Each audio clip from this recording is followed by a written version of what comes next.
Accession of states and tribal areas. Accession कहते हैं भाई इल्हाक को। जब पाकिस्तान और इंडिया अलग हो गया, सेपरेट हो गया, पार्टीशन, उस वक्त जो स्टेट्स थे, पाकिस्तान में 4 सूबे हैं, वो किस तरह पाकिस्तान का हिस्सा बना, और जो ट्राइबल एरियाज हैं वो किस तरह पाकिस्तान का हिस्सा बना, और बाकी जितनी भी प्रिंसली स्टेट्स थी, कुछ इंडिया के हिस्से बने, कुछ पाकिस्तान के हिस्से बने। तो हम देखते हैं कि किस तरह पाकिस्तान और इंडिया के ये स्टेट्स और ट्राइबल एरियाज उनके साथ मर्ज। उस वक्त पूरे इंडिया में, ब्रिटिश इंडिया में तकरीबन 635 के करीब आपके बुक में दिया गया है 635 प्रिंसली स्टेट्स थे। प्रिंसली स्टेट्स होते हैं जिन पर छोटे शहजादे राजा हुकूमत किया। yes, अगर हम बात करें सिर्फ बल्तिस्तान की, यहाँ पर 3 राजा बड़े मशहूर थे। यहाँ स्कर्दू में मकबून खानदान का राजा हुकूमत करते थे, खब्रू में यब्बू खानदान का, और शिगर में आमाचा खानदान का राजा हुकूमत करता था, और गुंजा में मीर ऑफ गुंजा उसकी हुकूमत थी। तो बात यह है कि इसी तरह छोटी छोटी रियासतें हैं इंडिया के पूरे इलाके में फैले हुए थे, तकरीबन 335। अब ये एग्जैक्ट फिगर नहीं है, ये अप डाउन होता रहा। ब्रिटिश ने डायरेक्ट कंट्रोल नहीं किया। जब वो यहाँ आया 1857 में, उनकी हुकूमत बनी, तो उन्होंने कहा कि आप हमें बस सपोर्ट करें, जो भी राजा है, जो भी मीर है, आप हमें सपोर्ट करें। अच्छा, उन राजाओं के मुख्तलिफ टाइटल होते थे। राजा किसी को मीर कहते थे, किसी को नवाब कहते थे, किसी को निज़ाम कहा जाता था, किसी को मेहतार कहा जाता था। इस तरह के डिफरेंट नेम्स थे। तो हम डायरेक्ट आपके डे टू डे जो अफेयर्स हैं उसमें हम इन्वॉल्व नहीं हुए, but you have to support us. तो इस तरह उन्होंने उस स्टेट और ब्रिटिश हुकूमत के दरमियान एक ब्रिज का किरदार अदा करने के लिए एक बंदे को अपॉइंट किया, उसको कहते हैं रेजिडेंट। तो ये जो रेजिडेंट बंदा होता था वो इन प्रिंसली स्टेट्स और ब्रिटिश हुकूमत के दरमियान एक पुल का किरदार अदा करता है। ब्रिटिश हुकूमत ये रेजिडेंट से पूछता था कि भाई वहां पर क्या हमारे खिलाफ कोई बगावत उठ रही है, या हमें वो सपोर्ट राजा कर रहा है कि नहीं कर रहा। तो ये डे टू डे अफेयर से ब्रिटिश हुकूमत को बाखबर रखते। और ये जो ट्राइबल एरियाज हैं, यहाँ पर भी एक पॉलिटिकल एजेंट मुतय्यन किया गया, सियासी। इसका काम भी जो कबायली इलाके हैं वो और ब्रिटिश हुकूमत के दरमियान एक पुल का किरदार एज अ ब्रिटिश। अब ये जो स्टेट्स हैं और ट्राइबल एरियाज में क्या डिफरेंस है? डिफरेंस ये है कि ट्राइबल एरियाज कबायली इलाके होते हैं, वहां पर उनके अपने रसूमात होती है, रिवायात होती है, कल्चर होता है। तो वो उनको जो है ना गिव अप नहीं करते, वो उनकी जो रिवायात है या उनकी रसूमात हैं उनमें इंटरफेयर नहीं करते। हाँ, जस्ट ये जो पॉलिटिकल एजेंट है वो ये देखते हैं कि कहीं यहाँ पर ब्रिटिश हुकूमत के खिलाफ कोई कार्रवाई तो नहीं हो रही, या कोई सेपरेटिस्ट मूवमेंट तो खड़ा नहीं हो रहा। इस तरह उन्होंने नजर रखा। अब मैं आपको एक नक्शे के जरिए सिखाना चाहता हूँ कि पाकिस्तान में किस तरह जो स्टेट्स है और ट्राइबल एरियाज है। अच्छा, स्टेट्स की तरफ बात करते हैं। जो उस वक्त 635 प्रिंसली स्टेट्स है, 11 के करीब प्रोविंसेस थे, बड़े बड़े सूबे थे। yes, जिनपे वहां पर फॉर एग्जाम्पल दिल्ली हो गया, लाहौर हो गए, मुंबई, कोलकाता, ये बड़े बड़े इंडस्ट्रियल सिटीज होती थी। इन पे ब्रिटिश ने बाकायदा हुकूमत की।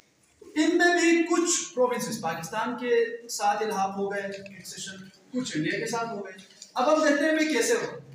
ये देखिए, इधर मैं छोटा सा आपको रफ मैप बनाता हूँ पाकिस्तान और इंडिया का। सबसे पहले आप पाकिस्तान के बना, अगर मैं इसको थोड़ा थोड़ा सा डॉटेड लाइन में लिखूं तो ये पाकिस्तान जो है ना उस वक्त एक ब्रिटिश इंडिया थे, और यहाँ पर बंगाल ये ब्रिटिश इंडिया है पूरा। ये पाकिस्तान है, ये इंडिया है, ये बंगाल है।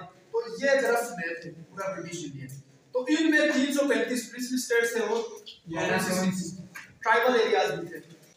जब पार्टीशन का फैसला हुआ तो इनको अपनी मर्जी पे छोड़ा। आपकी मर्जी कि आप पाकिस्तान के साथ इल्हाक हो जाएं या इंडिया के साथ इल्हाक हो जाएं, it's up to you. Tribal areas वालों को भी बताया और प्रिंसली स्टेट्स को भी बताया, जो जिसके साथ जाना चाहते हैं मर्जी। सबसे पहले हम बात करते हैं भाई पंजाब की, पाकिस्तान की सूबा पंजाब। यहाँ पर है ना, यहाँ पंजाब है, थोड़ा पंजाब इंडिया में भी है। तो कहा गया कि पंजाब और बंगाल के, बंगाल को भी मैंने डिवाइड किया है फिलहाल, और पंजाब को भी डिवाइड किया है। उनकी असेंबली में ये बात आई कि आपने क्या करना है भाई, हमें बताएं, इंडिया के साथ जाना है, पाकिस्तान के साथ जाना है। तो उन्होंने कहा कि जहां पर मुस्लिम अक्सरियत है उन्होंने कहा we want to accede to Pakistan, और जहां पर नॉन मुस्लिम्स मेजॉरिटी में थे उन्होंने कहा we want to accede to India. इस तरह ये जो है मशरकी पंजाब है, ईस्ट पंजाब, और ये कौन सा है, वेस्ट पंजाब। अब वेस्ट पंजाब में मुसलमान ज्यादा थे, उन्होंने कहा कि भाई हम पाकिस्तान के साथ जाना चाहते हैं। ईस्ट पंजाब में सिख ज्यादा थे, सिख, उन्होंने कहा we want to accede to India. तो इस तरह उनकी असेंबली में बाकायदा मुत्तफिका तौर पर यह फैसला हुआ कि हमें पार्टीशन करें, हमें भी अलग करें। इसी तरह यहाँ पर बंगाल जो है ये ईस्ट बंगाल है, ये क्या है, वेस्ट बंगाल। इसके बिल्कुल बरअक्स ईस्ट बंगाल में मुसलमान मेजॉरिटी थे और वेस्ट बंगाल में हिंदू मेजॉरिटी थे। तो इन्होंने भी कहा हम जहां पर हिंदू अक्सरियत में हैं वो कहां जाएंगे, इंडिया के साथ, और जहां पर मुसलमान अक्सरियत में है वो किसके साथ जाएंगे, इन्होंने भी पार्टीशन का फैसला किया। इस तरह पार्टीशन हुआ पंजाब को भी, और जहां पर सिख मेजॉरिटी है, इंडिया का आज भी प्रोविंस है इंडिया का, और ये पाकिस्तान का पंजाब पाकिस्तान में है, और यहाँ पर ईस्ट बंगाल उस वक्त ईस्ट पाकिस्तान बन गया टिल 1971। ये जो ईस्ट बंगाल है ये पाकिस्तान का हिस्सा था, मशरकी पाकिस्तान था, और ये मगरबी पाकिस्तान था। तो ये जो ईस्ट बंगाल है अभी मौजूदा बांग्लादेश, बात समझ आ रही है आप लोगों को? चलिए भाई, पंजाब तो पाकिस्तान का हिस्सा बन गया। सबसे पहले हम स्टेट्स की बात कर रहे हैं ना, फिर ट्राइबल एरियाज की तरफ जाएंगे। अब हम देखते हैं कि यहाँ तो सिंध है, इधर कहाँ है, क्या है, सिंध। तो सिंध कैसे पाकिस्तान का हिस्सा हुआ? सिंध असेंबली थी, मुंबई से अलग करके उसको सेपरेट प्रोविंशियल स्टेटस दिया गया था, वहां पर असेंबली थी। वहां पर जब ये बात रखी गई कि आप पाकिस्तान के साथ जाना चाहते हैं, इंडिया के साथ, सब ने मुत्तफिका तौर पर फैसला दिया, मेजॉरिटी भी are Muslim, so we want to accept to Pakistan. तो इस तरह सुबह सिंध में पाकिस्तान का हिस्सा बन गया। चलिए जी, 2 प्रोविंस तो हो गए। अब तीसरा हम देखते हैं यहाँ पर क्या है, केपी के है, सुबह खैबर पख्तूनख्वा। उसका पहले नाम था NWFP, north west frontier province. 2009 तक नॉर्थ वेस्ट फ्रंटियर प्रोविंस के नाम से मशहूर था, फिर उसके बाद केपी के बन गया। यहाँ पर 1947 में प्रो कांग्रेस पार्टी की हुकूमत थी। प्रो कांग्रेस का मतलब कांग्रेस हिंदुओं की तंजीम है, सियासी, और मुस्लिम लीग मुसलमानों की तंजीम है। तो यहाँ पर लोगों ने कहा भाई आप हम पर हुकूमत तो कर रहे हैं, आप लोग कांग्रेस है, लेकिन हम आपके साथ नहीं है, हम किसके साथ जाएंगे, पाकिस्तान के साथ जाएंगे। तो उस वक्त के पार्टीशन जो कमीशन है, बाउंड्री कमीशन, उन्होंने फैसला किया कि भाई यहाँ पर रेफरेंडम रखें।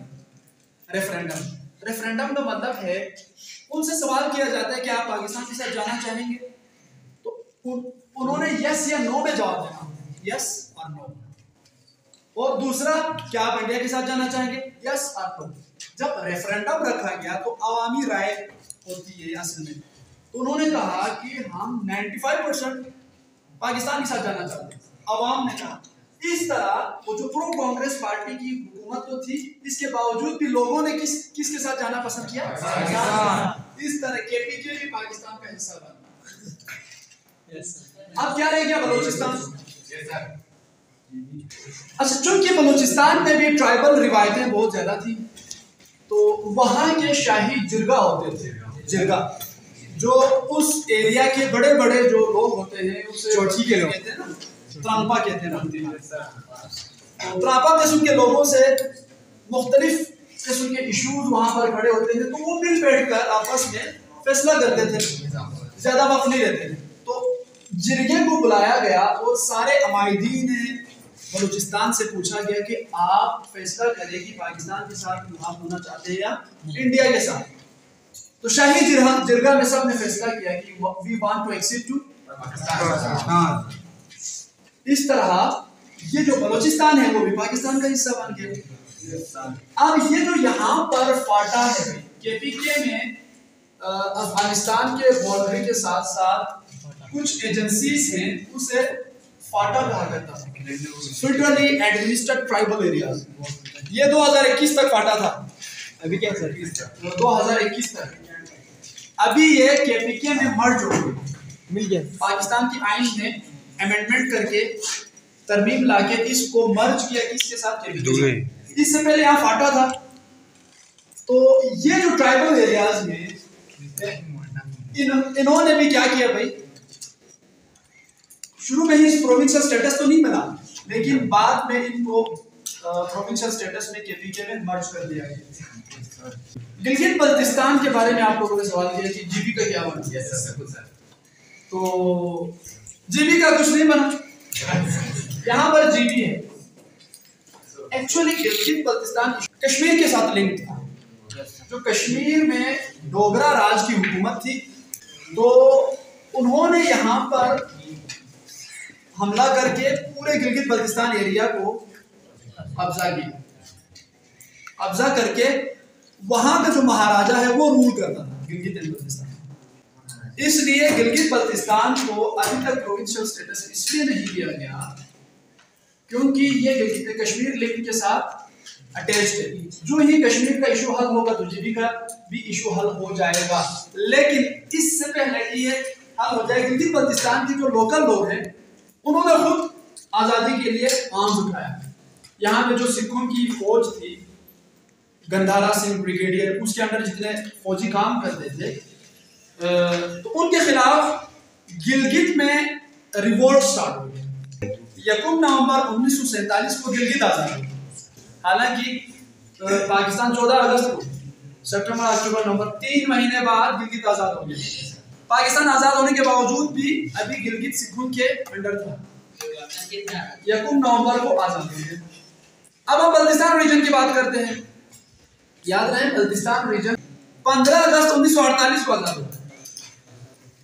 बल्तिस्तान रीजन, हाँ जी, 1 साल के बाद यहाँ पर भी वो जो बगावत है, लहर उठा और उनके खिलाफ जंग लड़ी। और इस तरह गिलगित एजेंसी तकरीबन 16 दिन तक इंडिपेंडेंट रहा है।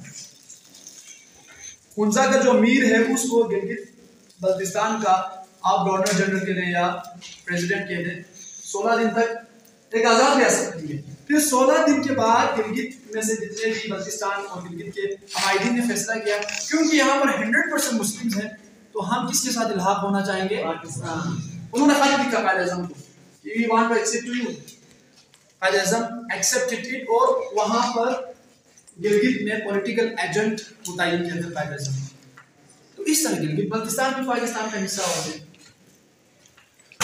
इसी तरह चित्राल भी एक प्रिंसली स्टेट था और ये बहावलपुर भी प्रिंसली स्टेट था। बलोचिस्तान में भी थे। तो बहुत सारे प्रिंसली स्टेट्स मौजूद थी।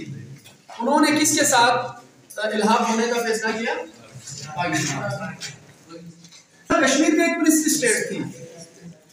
अब कश्मीर का फैसला नहीं हुआ, बाकी सब का फैसला हो गया 1948 तक। कश्मीर का फैसला नहीं हुआ क्योंकि कश्मीर का जो रूलर था वो एक हिंदू था, महाराजा था, नॉन मुस्लिम था, और रियाया या अवाम थी वो मुसलमान थे। अवाम चाहते थे किसके साथ जाना, पाकिस्तान।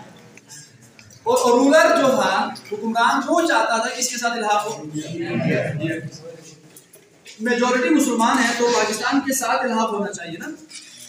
अवाम की राय को मुकद्दम रखना चाहिए, जिस तरह केपीके में हुआ, जिस तरह बलोचिस्तान में जिरगा हुआ, जिस तरह गिलगित बल्तिस्तान ने इसी तरह इल्हाक का फैसला किया। यूनाइटेड नेशन में जब वार लड़ी गई तो लेके गया केस इंडिया ने और पाकिस्तान को कहा कि यहाँ पर प्लेबिसाइड होंगे तो हम उसको खैर मुकद्दम करेंगे, हम उसको एक्सेप्ट करेंगे। लेकिन जब यूनाइटेड नेशन ने यह फैसला किया कि वहाँ पर प्लेबिसाइड हो जाएंगे, तो यहाँ आने के बाद इंडिया ने प्लेबिसाइड करने के बजाय वहाँ पर आर्मी भेजी। तो हम इसको कह सकते हैं कि Indian illegal occupied of Kashmir. हालांकि ये भी प्रिंसली स्टेट है, कश्मीर भी बड़ी प्रिंसली स्टेट है। चित्राल, बहावलपुर, ये जो जितने प्रिंस स्टेट्स हैं इनको ये अलग-अलग राजा हुकूमत करते रहे हैं, यहाँ पर भी गिलगित बल्तिस्तान में भी। तो 1970 में इनको एमलगमेट किया गया जो प्रोविंस थे उनके साथ। इवन की गिलगित बल्तिस्तान में जो राजागिरी हुकूमत है वो 1971 में खत्म करवाया, जो सुखार नहीं तो उनकी हुकूमत यहाँ पर थी। ठीक है, 1970 में दीर, चित्राल, सवात, बहावलपुर और गुंजा, गिलगित बल्तिस्तान, इन तमाम को एमलगमेट किया गया एक सूबे में, अपने सूबे में। यहाँ तक आप कोई सवाल है तो आप कर सकते हैं।